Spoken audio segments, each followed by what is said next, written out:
Hey guys, got a little Zebrahead Godzilla vs. Tokyo. One of the better tracks from the Final War soundtrack that they didn't actually use in the movie.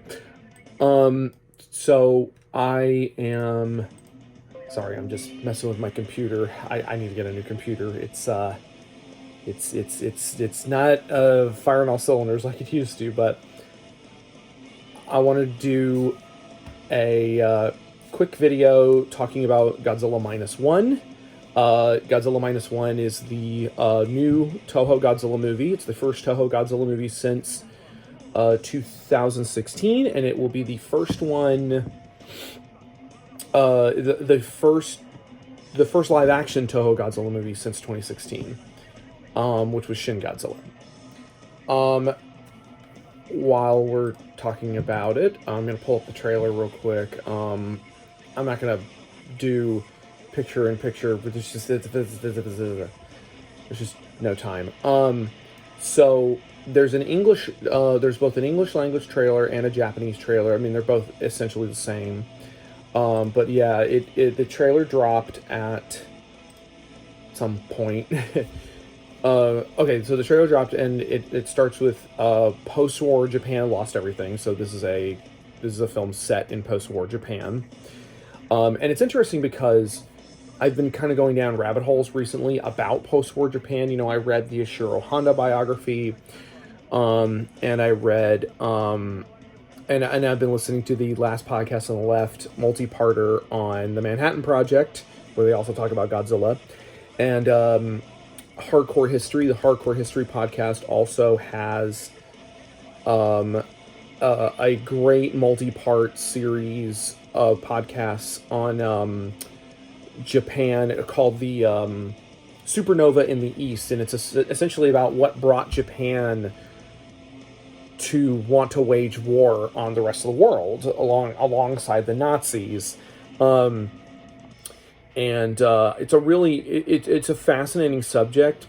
I have a feeling that this new movie is probably not going to dig into some of the harsher realities of post-war life in Japan, because post-war life in Japan was a really messy and uncomfortable time. It was a very desperate time because Japan had already been defeated. The emperor even was pretty much ready to surrender by the end of World War II. A lot of the population was starving, but in order to justify the billions of dollars that the American government had spent on the atomic bomb, they just went ahead and dropped it on Hiroshima. I mean, obviously, I'm vastly oversimplifying it. It's way more complicated than that. But yeah, it's pretty much like the stories from Hiroshima are harrowing. Like, they're really nasty and really harrowing because, you know, it didn't just vaporize. Anyway, I'm getting too far down the rabbit hole here. I've been talking for longer than the teaser even. Post-war Japan is a really sticky socio-political subject, he said over this rock version of the Godzilla theme. But that's when the movie is set, and there's some shots of a destroyed section of what looks like Ginza. It's where the clock tower is in the trailer, and it's really cool, like, visually. And then what looks to be possibly Hiroshima itself, or probably not Hiroshima. I don't know. It's a section of land that has a huge crater in it, and it is just devastated around it, which could easily be Hiroshima.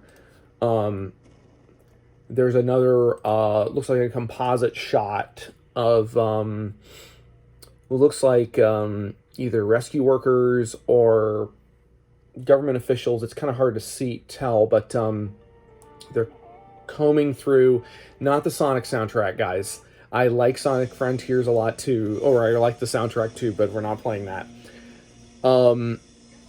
It looks like just this big, just this mass of rubble, And then there is a group of what looks like protesters or demonstrators who are having a lot to say. Again, very interesting. And then it has the phrase from zero to minus. Now, honestly, I was a little bit disappointed that it went from the title going from Godzilla Zero to Godzilla Minus-One. Because Godzilla Zero is a better title, in my personal opinion, but Minus-One has more meaning because, Japan was a broken nation at the time, and they went from zero to Minus-One, so now it's like, oh, now there's Godzilla on top of all of that. There's a really cool, what looks like an effects shot of Godzilla. I guess looks like he's swinging his tail. Yep. A train that goes flying, that's definitely going to be a reference to the classic scene from '54 where he has the train in his mouth and he throws it. There looks like a news crew or a film crew on top of a building that's cracking in half. Again, the visuals are really striking. And then there's one of my favorite shots in the trailer, which is this shot of Godzilla's feet and people running from him. And they are, they look like, kind of slightly degenerated feet. They're heavily armored. And when he steps down, the street buckles, which is another really nice touch. I really like that. There's a little girl in the crowd wearing like a red... Sorry for all the clicks. There's a little girl in the crowd wearing a little red, I can't tell if it's a blouse or a sweater or something, and she's got I guess like a little bag, a laundry bag, and she's obviously heading in the wrong direction. She's heading towards Godzilla, and I think the implication is she's supposed to be blind, or I don't know. I mean, it's definitely harrowing. All right, let's see. And then it cuts to, because she's kind of got her arms out, so that again implies maybe she's blind.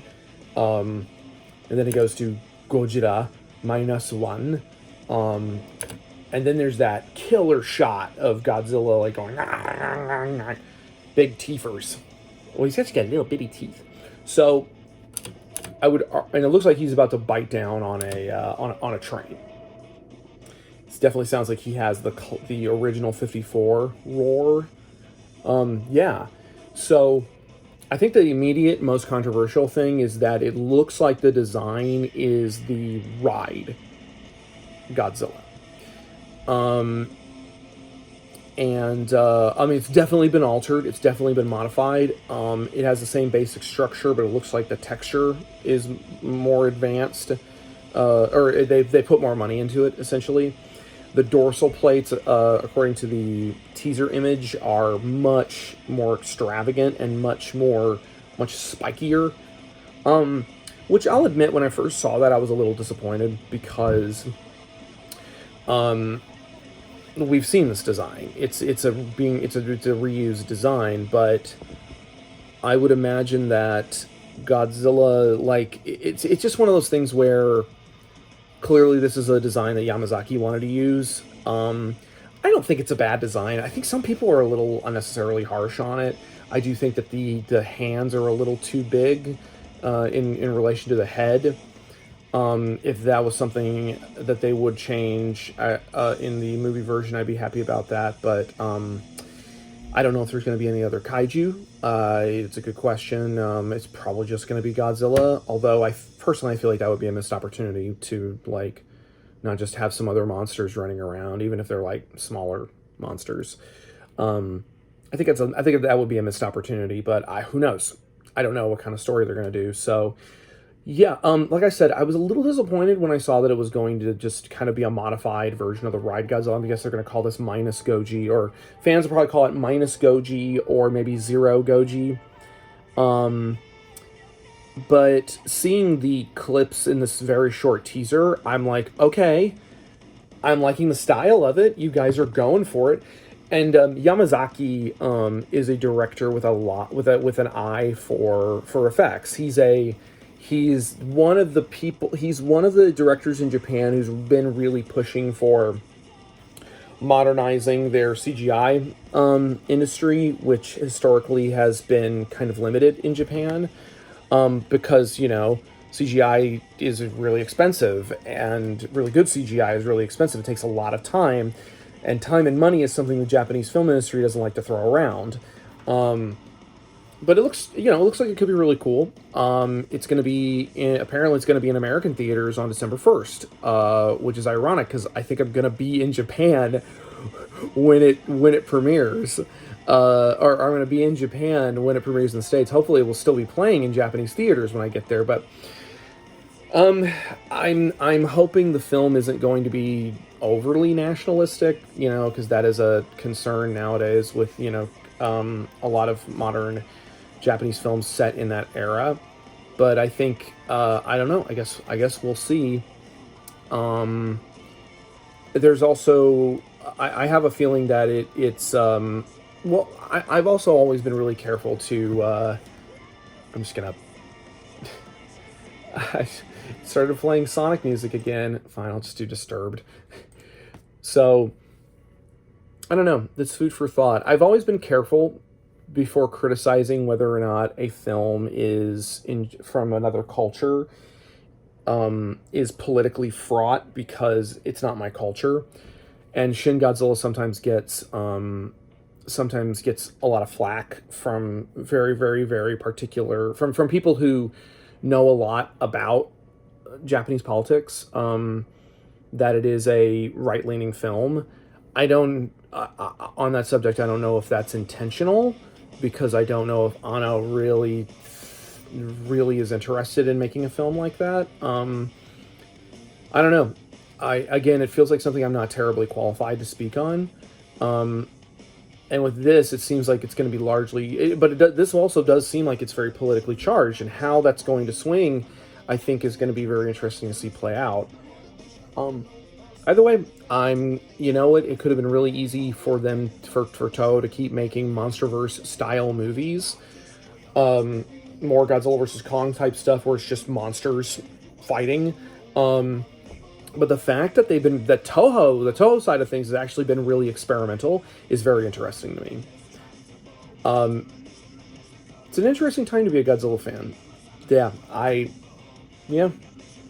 So, I've been talking for 12 minutes. I think this is a really interesting subject. Go listen to those podcasts I talked about if you want to know more about this era of Japan.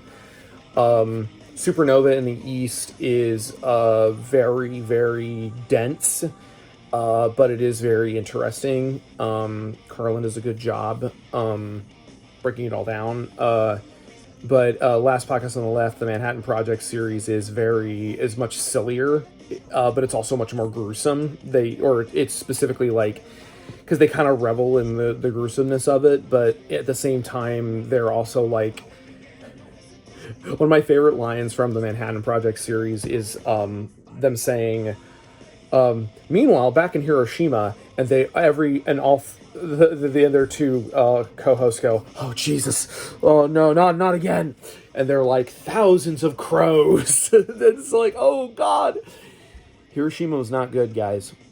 It was not good. Like, however bad you think it was worse. Then now that's a can of worms I don't want to get into, though, right? Because we don't have 4 hours. But yeah, go listen to those podcasts. You'll really get an idea. And read the Ishiro Honda biography. I'll link to everything in the description below. Okay, everybody break. Go watch the teaser 14 more times. I'm going to be at G-Fest this weekend, so I'm sure we're all going to be talking about it. And be sure to get... I did a new Godzilla comic, Space Godzilla, Godzilla Rivals, Space Godzilla, that's coming out in August.